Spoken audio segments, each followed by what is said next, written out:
Hello everyone, so welcome back to Vijay sir academy. तो guys आज हम देखेंगे अपने इकोनॉमिक्स का चैप्टर नंबर 3 का ए पार्ट का, जो हम लोग ने ऑलरेडी अजम्पशन ऑफ डिमांड कर लिया था लास्ट लेक्चर में, जो कि assumption of law of demand कर लिया था। तो हम लोग ये लेक्चर के अंदर हम लोग देखेंगे शेड्यूल डायग्राम जो डिमांड का है, जो कि सबसे ज्यादा इंपॉर्टेंट है आपके एग्जाम पॉइंट ऑफ व्यू से, क्योंकि ऑलमोस्ट हर साल ये क्वेश्चन आता है कि लॉ ऑफ डिमांड आप लिखते हो तो उसका शेड्यूल डायग्राम आपको बनाना होता है। तो आज के लेक्चर में हम देखेंगे कि किस तरह से इस डायग्राम को बनाया जाता है, इंपॉर्टेंट भी काफी एग्जाम पॉइंट ऑफ व्यू से। तो पहले जैसे कि मैंने आपको एक रिवीजन टाइप में अगर मैं आपको बताऊं, तो हम लोग ने लास्ट लेक्चर्स में ये सीखा था कि जब भी प्राइस इंक्रीज होता है तो डिमांड डिक्रीज होता है, और प्राइस डिक्रीज होता है तो डिमांड इंक्रीज होता है। तो हम डिमांड और प्राइस के बीच में इनवर्स रिलेशन हमने देखा था। तो आज के लेक्चर में अभी हम देखेंगे कि अगर हम इस चीज को पेपर पे रिप्रेजेंट करें, यानी अगर इस चीज का हम लोग डायग्राम बनाएं, तो वो डायग्राम किस तरह से बन के आएगा। तो कोई भी डायग्राम आपको बनाने के पहले आपको टेबल सबसे ज्यादा इंपॉर्टेंट हो जाता है। तो पहले समझ लेते हैं ये टेबल है क्या।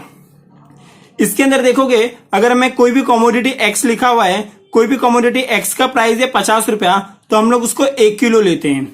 लेकिन फिर जब उसका प्राइस घटकर 40 रुपया होता है तो हम लोग उसे 2 किलो लेने लगते हैं।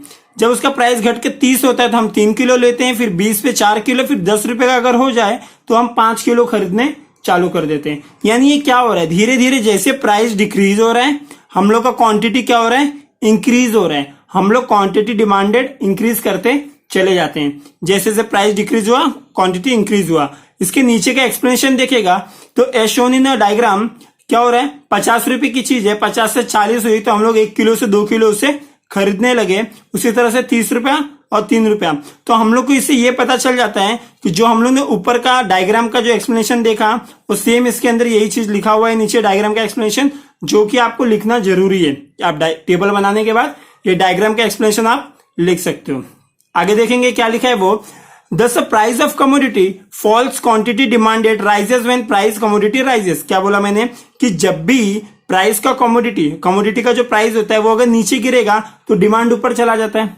जब प्राइस ऊपर चला जाएगा तो डिमांड नीचे, और जब प्राइस नीचे आएगा तो डिमांड ऊपर चला जाता है। अगर हम इस डायग्राम को, इस पर्टिकुलर टेबल को अगर हम डायग्राम में कन्वर्ट करें तो वो किस तरह से बनेगा, तो पहले हमें बनाना है वाई एक्सेस, जो ऐसे लाइन होंगी, वाई एक्सेस बना देंगे और एक्स एक्सेस बना देंगे, और डायग्राम को इजीली बना। अगर मैं रफली आपको बताऊं ये डायग्राम किस तरह से बनेगा, तो ये डायग्राम कुछ इस तरह से बनता है। आपको वाई एक्सिस बनाना है, आपको एक्स एक्सिस बनाना है। आपको यहां पे आप प्राइस लिख दोगे, यहां पे जो भी प्राइस है आपका, जो इसके अंदर लिखा है, लाइक आपने 50 लिख दिया, 40 लिख दिया, 30 लिख दिया, 20 लिख दिया और 10 लिख दिया।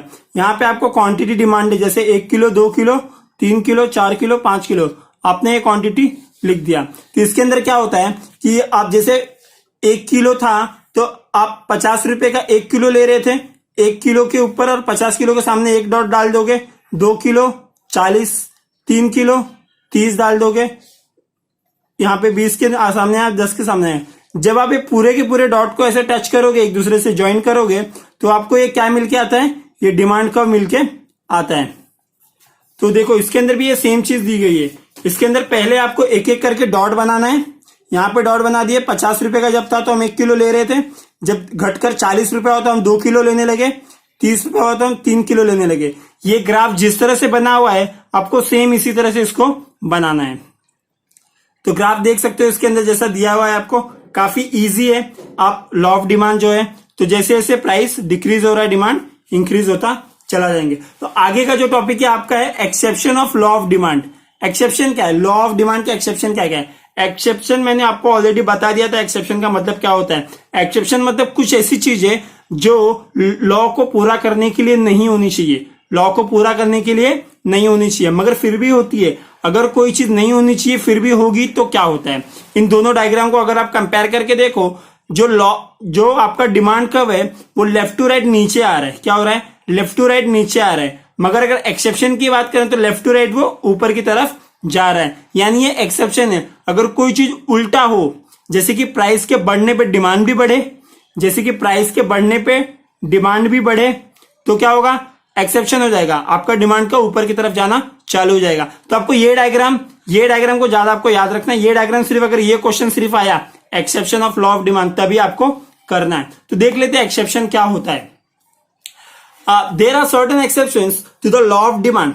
हम देखेंगे कि कुछ ना कुछ तो एक्सेप्शन हर एक लॉ के होते हैं, हम लोग ने ऑलरेडी ये चीज देखा था। तो एक्सेप्शन क्या है? It means under exceptional circumstances consumer buy more when price of commodity rises. इस चीज को अंडरलाइन करना है आपको। किसको? Consumer buy more when price of commodity rises. Consumer ज्यादा खरीदेगा जब प्रोडक्ट का प्राइस ज्यादा होगा। तो देखो ऐसा होता नहीं है, मगर कुछ केसेस में ऐसा होगा। तो वही सारे केसेस तो हमको आज देखने हैं। Buy less when price commodity fall, और कम खरीदेगा अगर कम हो गया प्राइस। तो ऐसा होता नहीं है। लॉ ऑफ डिमांड में क्या होता है? जब प्राइस बढ़ता है तो डिमांड घटता है, मगर एक्सेप्शन में क्या हो रहा है? प्राइस बढ़ रहा है तो डिमांड भी बढ़ रहा है। बस ये लाइन को याद रखना, कहीं लिख के ले लेना तो ज्यादा इजी हो जाएगा। इन सच केसेस डिमांड का स्लोप अपवर्ड। ऐसे केसेस में क्या होता है? डिमांड का ऊपर की तरफ जाता है। डिमांड का हैज अ पॉजिटिव स्लोप, ये ऊपर की तरफ गया। आगे हम देखेंगे क्या क्या एक्सेप्शन है, क्या क्या एक्सेप्शन होता है किसी भी लॉ ऑफ डिमांड का। तो एक्सेप्शन में अगर बोलूं तो हम कुछ ऐसे पॉइंट्स देखेंगे, कुछ ऐसे कंडीशन देखेंगे जिसके अंदर डिमांड का जो हम लोग ने लॉ पढ़ा है, हम लोग ने लॉ क्या पढ़ा है अपने दिमाग में हमेशा रखना, जब भी प्राइस बढ़ेगा डिमांड घटेगा। हम लोग ने ये लॉ पढ़ के रखा हुआ है। लेकिन अब हम लोग जो कंडीशन देखने जा रहे हैं वो एक्सेप्शन वाली कंडीशन है। मतलब कुछ ऐसी घटना घटेगी जिसमें लॉ ऑफ डिमांड को ये अफेक्ट करेगा, ये उसके साथ नहीं जा रहा है, कुछ तो उसके अपोजिट खड़ा हो रहा है। तो इसके अंदर पहला है आपका गिफेन पैराडॉक्स। पहले देखें गिफेन क्या है। गिफेन मीन्स ये एक आदमी का नाम है जिसका नाम है सर रॉबर्ट गिफेन। ये एक सरनेम है एक आदमी का, एक साइंटिस्ट का बोल सकते हो, एक ऑब्जर्वर का बोल सकते हो, उनका नाम है गिफेन। पैराडॉक्स मतलब क्या होता है? पैराडॉक्स मतलब कुछ चीज आप सोचो कि ये ऐसा होगा मगर वो एक्चुअल में वैसा नहीं होके कुछ अलग तरीके से बिहेव करेगा। जब कोई चीजें कुछ अलग तरीके से बिहेव करे तो हम बोल सकते हैं कि वो क्या है? वो पैराडॉक्स हो जाता है। पैराडॉक्स का मतलब ये होता है। तो ये गिफेन का पैराडॉक्स क्या है? हम लोग ने जनरली लॉ ऑफ डिमांड में क्या पढ़ा था कि goods when demand does not rise even if there price falls. कुछ केसेस में ऐसा होता है कि डिमांड बढ़ता ही नहीं है, प्राइस घटता है फिर भी डिमांड तो बढ़ता ही नहीं है, ऐसा कुछ केसेस में होता है। और क्या होता है? Demand decreases when price of such a commodity falls. और किसी चीज का प्राइस कम हो गया ना तो डिमांड उसका और कम हो जाता है। ऐसा पॉसिबल नहीं है, लॉ ऑफ डिमांड के खिलाफ जा रहे हैं। नहीं, ये तो खिलाफ जा रहा है, लेकिन ऐसा हुआ था। हुआ कब था? सर रॉबर्ट गिफन नाम का जो बंदा था उसने इंग्लैंड के एक मार्केट में, एक मार्केट मतलब कैसा मार्केट? एक मीट और ब्रेड का मार्केट था जहां पे मटन भी मिलता था और ब्रेड भी मिलता था। उस मार्केट में उसने ये ऑब्जर्व किया कि जब किसी दिन क्या हुआ, जब मीट का क्या हो गया, ब्रेड का प्राइस वहां पे, देखो मीट महंगा मिलता है। एक एग्जांपल ले लेते हैं हम लोग। एक एग्जांपल कैसे ले सकते हैं कि 10 रुपए का मीट है समझो और 8 रुपए का ब्रेड है। ब्रेड हो गया 6 रुपए का, ब्रेड क्या हो गया? 6 रुपए का। ब्रेड डिक्रीज हो गया और जो मीट है वो 10 रुपए का है। तो ब्रेड का भाव गिरा। ब्रेड का भाव गिरा, जब किसी चीज का भाव गिरता है तो उसका डिमांड बढ़ना चाहिए, यानी ब्रेड लोग ज्यादा खरीदने चाहिए।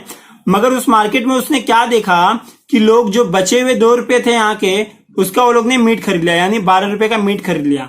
मतलब कुछ केसेस में क्या हो रहा है, जब हम लोग सुपीरियर गुड्स होता है ना, जो अच्छे गुड्स होते हैं ना, वो हम लोग ज्यादा खरीदने लगते हैं। जो इंफीरियर गुड्स यानी जो छोटा गुड्स होता है, जिसके प्राइस कम होते हैं, वैसे गुड्स के प्राइस अगर घटते हैं तो हम लोग उसका डिमांड बढ़ाते नहीं है। क्या हो रहा है यहाँ पे? He noted that when price of bread decline, price of bread decline, bread का प्राइस डिक्लाइन हो रहा है, कम हो रहा है। He did not by the more because of one increase the real income and purchasing power. उन लोगों के पास अच्छी परचेसिंग पावर की वजह से वो लोग ने क्या किया, उस पैसे को शिफ्ट करके वो लोग क्या खरीदने लगे? मीट खरीदे। Prefer to buy superior goods like meat. वो लोग उस पैसे से क्या करने लगे? सुपीरियर गुड्स खरीद। सुपीरियर गुड्स मतलब बड़ा गुड्स, जिसको मीट बोला जाता है, और known as the Giffen paradox. इसको क्या बोलते हैं? गिफेन पैराडॉक्स बोला जाता है। आगे है प्रेस्टीज गुड्स। प्रेस्टीज गुड्स क्या है? एक्सपेंसिव गुड्स, जो भी डायमंड हो गया, गोल्ड हो गया, ये सब चीज क्या है? ये सब चीज आपका स्टेटस दिखाता है। स्टेटस दिखाता है यानी अगर आपके पास डायमंड होगा, आपके पास गोल्ड होगा, तो आपकी एक अच्छा स्टेटस होगा सोसाइटी में। तो ये चीजें महंगी तो है पर लोग इसे खरीदते ज्यादा है, क्योंकि अपना स्टेटस दिखाना है। अब महंगी चीजों को तुम ज्यादा खरीदोगे, महंगी चीज ज्यादा खरीद रहे हो, क्या हो रहा है? ये लॉ ऑफ डिमांड के खिलाफ जा रहा है। उसी तरह से प्रेस्टीज गुड्स जो होते हैं वो भी लॉ ऑफ डिमांड के खिलाफ जाते हैं, जैसे कि डायमंड, गोल्ड, ये सारी चीजें लॉ ऑफ डिमांड के खिलाफ जाती है। थर्ड है स्पेकुलेशन। स्पेकुलेशन मतलब अफवाह फैलना, कोई चीज का अफवाह फैल जाता है। कैसा अफवाह? Law of demand does not hold true even if people expect a price to rise in still in further. क्या हो रहा है? मैंने आपको बताया था कि दिवाली के समय पे जब प्राइस अचानक इंक्रीज होगा, तुम्हें ऐसा लगता है तो तुम आज ही ज्यादा खरीदने लग जाते हो। अब तो देखो प्राइस तो कम हुआ नहीं है, लेकिन फिर भी आप ज्यादा खरीद रहे हो क्योंकि आपको लग रहा है कि फ्यूचर में प्राइस बढ़ेगा। तो ये आप लॉ ऑफ डिमांड के खिलाफ तो जा रहे हो। Consumer will demand more in anticipation. Anticipation मतलब क्या होता है? स्पेकुलेशन में एंटीसिपेशन क्या होता है? मतलब आप एंटीसिपेट करते हो कि फ्यूचर में प्राइस बढ़ेगा। For example, price of oil, sugar etcetera tend to rise before Diwali. Oil का प्राइस, शुगर का प्राइस आपको लग रहा है कि दिवाली के पहले बढ़ जाएगा, इसलिए आप उसे ज्यादा से ज्यादा खरीदना चालू कर देते हो, जो कि गलत बात है। क्यों? क्योंकि लॉ ऑफ डिमांड को ये अफेक्ट करेगा। तो ये एक्सेप्शन केस में आता है। स्पेकुलेशन भी एक्सेप्शन केस में आता है, जिसमें आपको ऐसा लगता है कि प्राइस फ्यूचर में बढ़ेगा, इसलिए डिमांड आप आज ही बढ़ा देते हो। फोर्थ है इसका प्राइस इल्यूजन। प्राइस इल्यूजन क्या होता है? Consumer have an illusion that high price goods are of better quality. कंज्यूमर के मन में ये चीज बैठी हुई है कि कोई भी चीज अगर महंगी होगी तो ज्यादा अच्छी होगी, मगर ये हमेशा सच नहीं होता। मगर ऐसा लोग सोचते हैं कि कोई चीज महंगी होगी तो अच्छी होगी। महंगी होगी यानी उसका प्राइस ज्यादा है, और लोग समझेंगे वो अच्छी होगी यानी उसका डिमांड भी बढ़ेगा, यानी प्राइस ज्यादा और डिमांड भी बढ़ रहा है, यानी एक्सेप्शन तो है ये, मतलब डिमांड के लॉ के खिलाफ जा रही है। क्या हो रहा है? Better quality, therefore demand for such a good tend to increase. ऐसे गुड्स के डिमांड इंक्रीज हो जाते हैं क्योंकि हमको लगता है कि ये महंगा है तो अच्छा होगा। एग्जाम्पल क्या है? Branded product. कभी कोई चीज ब्रांडेड होती है ना तो लोग उसके पीछे ज्यादा भागते हैं, भले वो महंगी हो फिर भी, यानी ये लॉ ऑफ डिमांड के खिलाफ जा रहा है। महंगी होने के बाद भी उस चीज का डिमांड बढ़ रहा है, यानी लॉ ऑफ डिमांड के खिलाफ ये जा रहा है। आगे देखेंगे फिफ्थ पॉइंट, इग्नोरेंस। इग्नोरेंस क्या होता है? Sometime due to ignorance people buy more commodity at a high price. Ignorance की वजह से आप महंगे में कोई चीज लेके चले जाते हो। जैसे आपको किसी चीज का भाव नहीं पता है, आप जाते हो मार्केट में लेने और सामने वाला आपको ज्यादा प्राइस में वो चीज सेल कर देता है। दिस में भी happen when consumer is ignorant about the price of that product. आपको किसी चीज का भाव नहीं पता है तो आप उसे महंगे में ला सकते हो, महंगे में ज्यादा लेके चले आए, आपको पता ही नहीं है और आप लेके चले आए। तो इग्नोरेंस की वजह भी लॉ ऑफ डिमांड खतरे में पड़ जाता है। कैसे? जैसे हमें पता है कि किसी चीज का प्राइस बढ़ता है तो उसका डिमांड कम होता है, लेकिन अगर आपको पता ही नहीं कि इसका प्राइस बढ़ा है कि घटा है, इग्नोरेंस हो मतलब आपको कुछ पता नहीं है, आप उस चीज का नॉलेज आपको नहीं है, तो वैसे केसेस में क्या होता है? वैसे केसेस में आपका प्राइस बढ़े घटे आप उस चीज को लेके आ जाओगे और आप लॉस में चले जाते हो। सिक्स्थ है आपका हैबिचुअल गुड्स। हैबिचुअल गुड्स मतलब क्या होता है? कुछ चीजें ऐसी है जो आपको बार बार आप उसे यूज करोगे चाहे उसका प्राइस घटे या बढ़े। हैबिचुअल मतलब आपकी आदत। ये क्या होता है? एक तरीके का आदत हो जाता है। आपको किसी चीज की आदत पड़ जाती है तो आदत की तो कोई दवा नहीं है। लाइक अगर आपको किसी चीज, जैसे कि आप टी पीते हो, बहुत ज्यादा चाय पीते हो और आप सिगरेट पीते हो या फिर कोई नशे वाली चीज ऐसा कंज्यूम करते हो, वैसे केसेस में उस चीज की प्राइस कितनी भी बढ़ जाए आप उस चीज को तो कंज्यूम करने वाले हो। तो ओवरऑल आपका exception of law of demand ये था, जिसके अंदर 6 पॉइंट है। एग्जाम पॉइंट ऑफ व्यू से इंपॉर्टेंट है तो प्लीज एक्सेप्शन ऑफ डिमांड को देख लेना। और हाँ, आपको टेलीग्राम लिंक के डिस्कशन ग्रुप में मैं एक पीडीएफ सेंड करूंगा इकोनॉमिक्स का, जिसके अंदर जो आपका महाराष्ट्र गवर्नमेंट ने सिलेबस को रिड्यूस किया है उसके अंदर देखोगे आप तो रेड मार्क करके आपको वो सारे पॉइंट उसके अंदर टिक मार्क है जो आपको बोर्ड में पूछे नहीं जाएंगे। मगर मेरे हिसाब से आप चैप्टर्स के बीच में से चीजें डिलीट की गई है तो चैप्टर को पूरा समझने के लिए पूरा पढ़ना जरूरी है। हाँ, ये कर सकते हो कि एग्जाम पॉइंट ऑफ व्यू में इस चीज को रट्टा मत मारो, आप सिर्फ क्या करो, जो चीज आपको एग्जाम में आने वाली है वही सिर्फ पढ़ो। तो अभी के लिए पीडीएफ देख लो, आगे मैं उस पीडीएफ से रिलेटेड आपको चीजें पढ़ाऊंगा। तब तक के लिए बाय बाय। तो प्लीज वीडियो को सब्सक्राइब कर लेना और वीडियो को ज्यादा से ज्यादा शेयर कर लेना गाइस। और लाइक्स और शेयर्स थोड़े से कम हो रहे हैं वीडियो, तो प्लीज नेक्स्ट टाइम से ध्यान रखना इस चीज का। तो इस लेक्चर में बस इतना ही, मिलते हैं अगले लेक्चर में। तब तक के लिए bye bye, take care, be safe, be at home.